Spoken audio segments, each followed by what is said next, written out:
Hey guys, welcome back to Shantae and the Pirate's Curse. In this part, we're in the Spittle Maze, so this is the first dungeon of the game. And again, something that I think is way better in this game than in Risky's Revenge is the dungeons in general. They're a lot more fun to go through, and there's more of them too. There's also more of them, yeah. Yeah, there's More than two, you mean?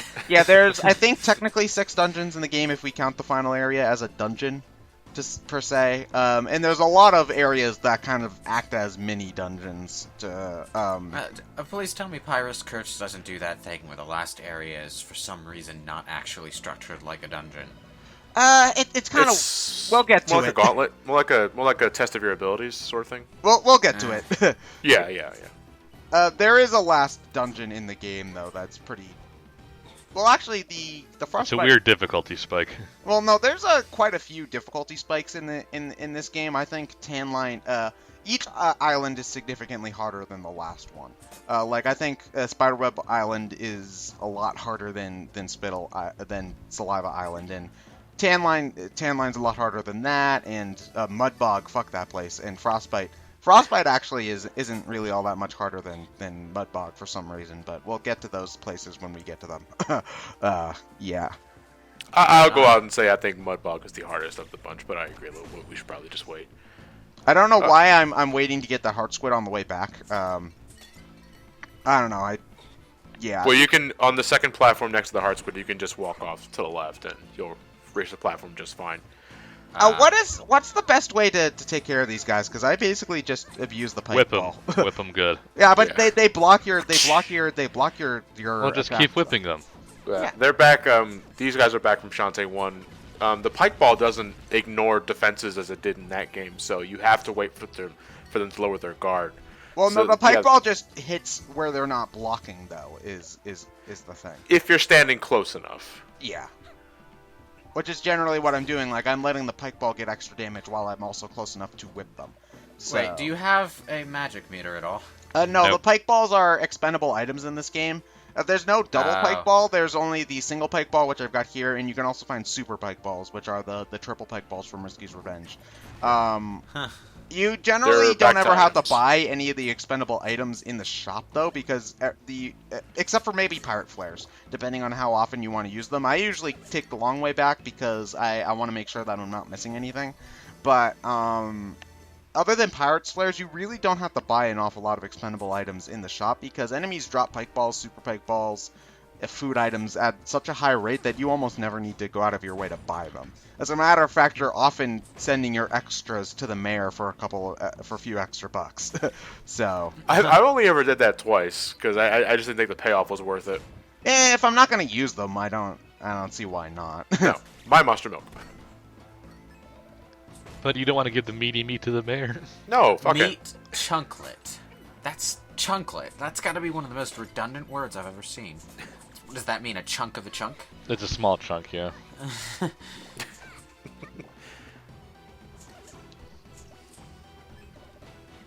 For the third time in a row, it's like a water dungeon is the first. I'm guessing it's just tradition at this point for Shantae. Yeah, basically. It's not like the motif of the dungeon never really matters all that much. It's just the specific kind of the environmental designs that Yeah. they have in there, and it's usually based off of the weapon that you get in the dungeon as opposed to... Wait, why is Risky's pistol locked in a chest in the far reaches of the first dungeon of the game, which Risky hasn't been to? They actually explain this in dialogue, some of it which I don't think is up, has been happened yet. Basically what happened is that the Pirate's Curse has transformed all of her Tinkerbats into Cacklebats. And they've traded against Risky, so they took all of her stuff, and they scattered it all around these dens of evil, which are the dungeons that we're in. And we're trying to go in here to destroy the Pirate Master's kind of power source. And so Risky believes that if she were to go in here, she'd be infected by the same curse that turned the Tinkerbats into Cacklebats, which is why she really only helps you by piloting her ship. So, yeah. Basically, it's basically just a kind of a hand-wavy kind of thing as to why you use her weapons and find them in dungeons. She's generous enough to let you use their weapons because she's not of much use. Oh yeah, you can crawl through the bottom there instead of going up through that. That would have saved you some time. Yeah, like about 3 seconds, but yeah, sometime. Also would have saved you some health. Yeah. Ah. Pirate's Curse is almost like Zero Mission, in where there are all these little shortcuts and whatnot that experienced players can use to try and go for that best time. Yeah, but whenever I'm playing Zero Mission, though, like, maybe this is just because I don't really have a speedrunner's mentality, but I always have to make sure that I'm covering every square of the map whenever I'm playing a game like this. It's just, I have this uncontrollable urge to do that. Well, I think Yeah, you haven't played Symphony of the Night. I think you can only really get into the speedrunning mentality when you've played the game enough times and you don't have to do that anymore. Well, it's just weird. Like, even with a game that I've played dozens of times, like, I know this isn't necessarily the best example for a speedrun, but the original Paper Mario, I have no urge to go through that game as fast as I possibly can. I just want, whenever I'm in the mood to play it, I just want to play it and just experience the whole thing again. Like, read the dialogue I want to, collect all the stuff I feel like, or maybe not feel like. I'm never in the mood to, okay, I'm gonna plow through this game as fast as possible because reasons. It's just not in, I just never feel like it. That's me with pretty much every game. I'm not much of a speedrunner, and by that I mean I'm not much for the idea of speedrunning in the first place. It's like, oh, you can beat Resident Evil 4 in 2 hours, can you? Well, it's 2 hours of not fighting enemies, so it feels kind of counterproductive to me. Well, I find speedruns impressive to watch, for sure. Like, watching somebody plow through a game I love and doing all of these weird tricks I've never even seen before is impressive, to be sure. It's just, I don't really go out of my way to do them, because that's just not how I like to play video games, personally. Yeah. Yeah, it's all a matter of preference. Boss fight. Yeah, this guy's pretty easy. I do like that they do the Zelda thing where they give each of them a subtitle, but only a lot more interesting than Zelda usually does. But An yeah. alliterative subtitle. Almost all of them are alliterative. Yeah, my favorite one's when we get to the Frostbite Island boss, but we'll save that for when we get there. So you're actually using the gun to hit the eye. Well, well, I thought that's what you were supposed to do. No, just goes to show, I didn't really get into a Zelda mentality until like the second or third dungeon. But I figured I'd use the gun to hit the eyes on the walls to cause the platforms to raise. But as soon as the platforms rise, then I'm thinking, okay, this is where my hair whipping comes into play, and I start every battle with Monster Milk or Super Monster Milk. Oh, so you just jump and hit him once? I jump and hit him maybe 3-5 times and he's down. Monster Milk is pretty ridiculous in Pirate's Curse. Yeah, it is pretty ridiculous. I kind of figured that out with my most recent playthrough, where I'm pretty sure I killed the Squid Baron in about 30 seconds. Oh god, it's the first boss of Castlevania Rebirth on steroids. It's the giant eyeball. I can't believe it. Yeah, if you have Monster Milk, and especially Super Monster Milk, though, every boss fight in this game is an absolute joke.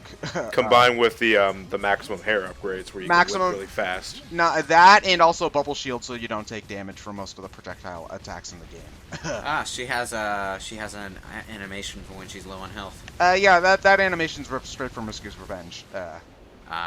It's just you never saw it in Risky's Revenge. Oh no, I had it plenty. It's just that I was never really standing still when I was playing that game. So yeah.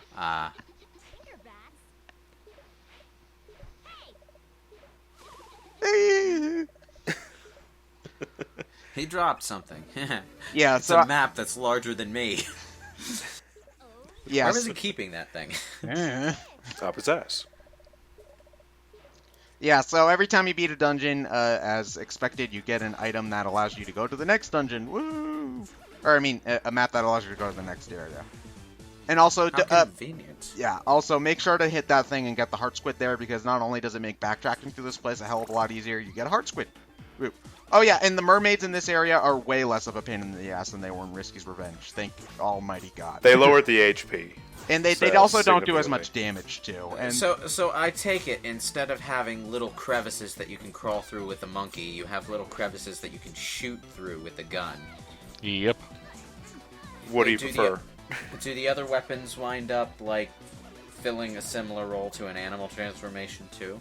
Not really, basically, no. Well, sort of. Like, the hat allows you to jump certain areas. The traversal in Pirate's Curse is a lot different than the traversal in the other Shantae games, which I actually think is to this game's benefit, I suppose. Agreed.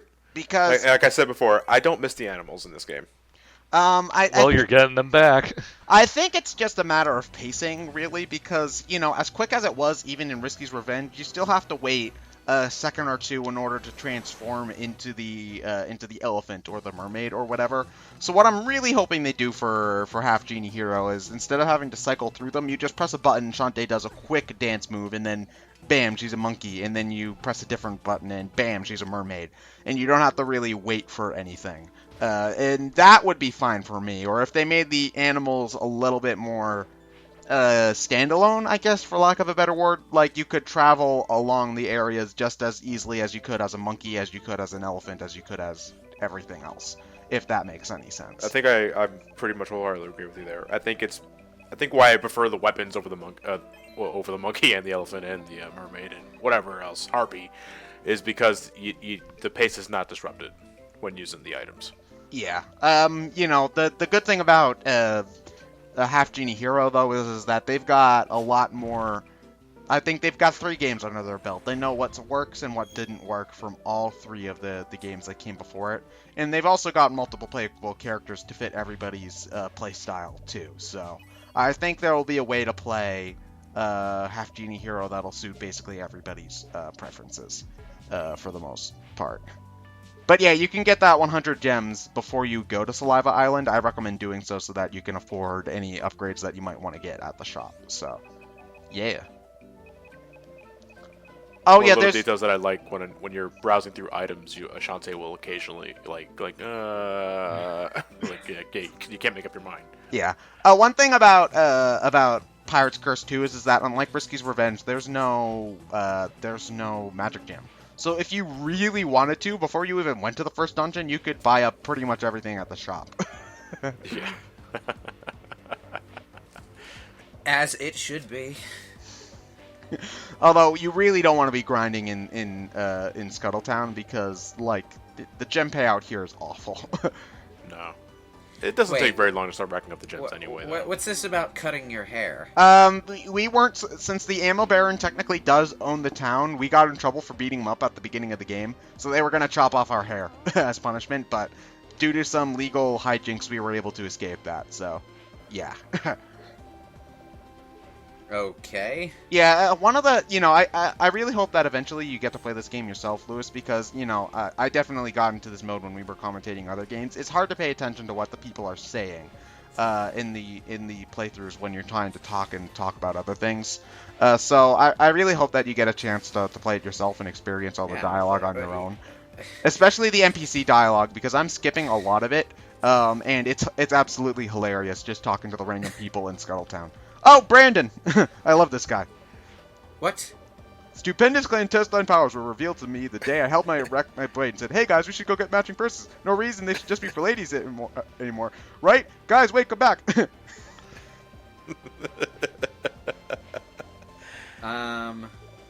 An obvious play on He-Man, but they're really ramping up the gay undertones. They were ramping it up? Yeah. Or maybe simmering down, I don't know. No, he's literally He-Man with red hair and one eye. And so I cry sometimes when I'm lying in bed just to stay all night. What's in my head? What? Wait, why is there a travel brochure hidden behind a secret door in an underground temple? This guy dropped it. Yeah, this guy dropped it in the sewer. Professor Layton, please, get your shit together. It does kind of look like it. I just noticed the burn on top of his head. Solid snap? I love the Squid Baron. He's great.